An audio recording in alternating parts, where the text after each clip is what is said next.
yhtä aikaa.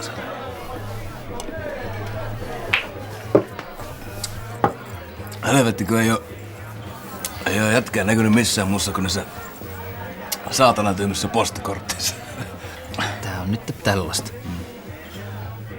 Tässä on ollut niin paljon kissanristiästä ja koirahautajaista, ettei ole meinannut perässä pysyä.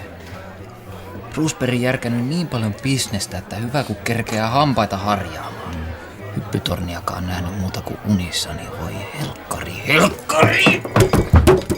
Älä rauhoitu. Kato, jätkää käy kuumana kuin lettu pannussa. Keke ottaa joka keikasta päältä sen 40 rossaa. Verottaja vie sen toiset 40 rossaa ja sitten Taina vie lopulta kaiken muu. Niin siitä voi jokainen aivan täysin helposti päätellä, että mitä meikäläiselle jää 100 näppiin. No mitä jää?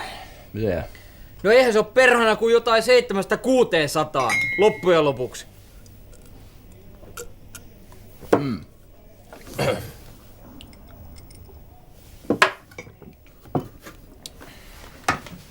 Masa, nyt sulla on älyttömän hieno mahdollisuus päästä pois tästä orvalpyörästä, mikä tässä nyt on pyörinyt.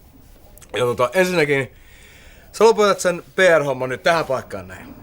Ja tokaksikin, sä otat ihan uuden managerin, joka ottaa sun toiveet niinku huomioon.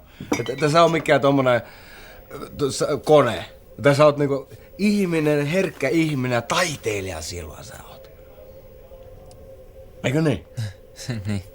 Ja kolmanneksi, mulla on se manageri sulle jo, katsottuna. Nick Nevada!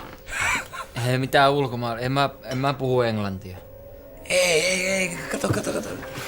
Minä? Häh? Sama jätkä, mutta tukka jäi. Nick, Niilo ja Nevada, Nevala. Eikä eri nimi on, tukka, muuten on sama. Ja nyt perkele, nyt keksitään se olennaiseen. Häh? Eli mihin? No ressiloma. Eli? Manageri hoitaa sulle nyt taksit tuohon eteen. Sitten pyyhkästään suoriteteitä niin pankkiin, sä otat tilin tyhjäksi. Ja sen jälkeen sun ei tarvitse hoidella enää itse yhtään mitään. Manageri hoitaa kaikki. Minä hoidan aivan kaikkia. Eikö Helsinki taksilla?